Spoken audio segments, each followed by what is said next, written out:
காலையில் ஒரு மெசேஜ் வந்தது, பிரமாதமான மெசேஜ்ங்க.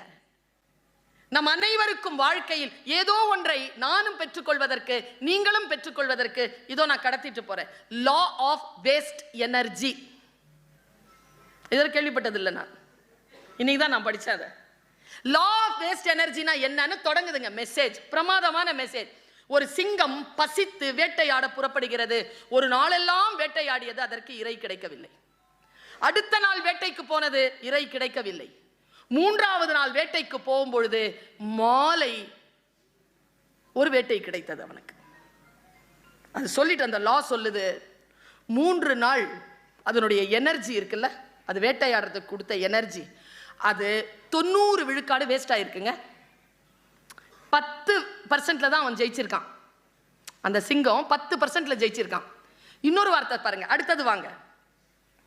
இந்த உலகத்தில் வளர்கின்ற எல்லா விதைகளும் இருக்குல்ல, மரங்கள் இருக்குல்ல, அதுல 85% பறவைகளால் சாப்பிடப்படுது.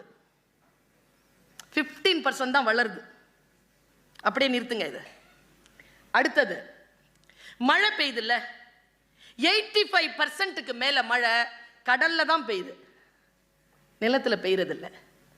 இது வேஸ்ட் ஆஃப் லா. அந்த எனர்ஜி வேஸ்ட் இருக்குல்ல, அதனுடைய சட்டம், இந்த பிரபஞ்சம் அமைத்திருக்கக்கூடிய சட்டம்.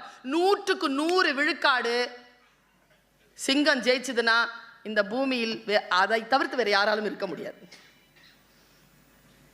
100க்கு 100% மழை பெஞ்சதுன்னா இந்த பூமி நீரால் மூழ்கிவிடும். 100க்கு 100% மரம் வளர்றதுக்கு வாய்ப்பு கிடையாது, இல்ல இடம் கிடையாது. அது வேஸ்ட் கிடையாது, அது ஒரு லா. நம் குழந்தைகள் இன்றைக்கு ஒரு சின்ன ஃபெயிலியர் ஆன உடனே எவ்வளவு முடங்கி போறீங்க, இல்ல அது waste of law, energy of law என்று நீங்கள் புரிந்து கொள்ளுங்கள். ஒரு வாட்டி நீங்க போடுகின்ற பொழுது அடுத்த வாட்டி நாம் வருவதற்கான பயிற்சி களம்னு வச்சுக்கோ.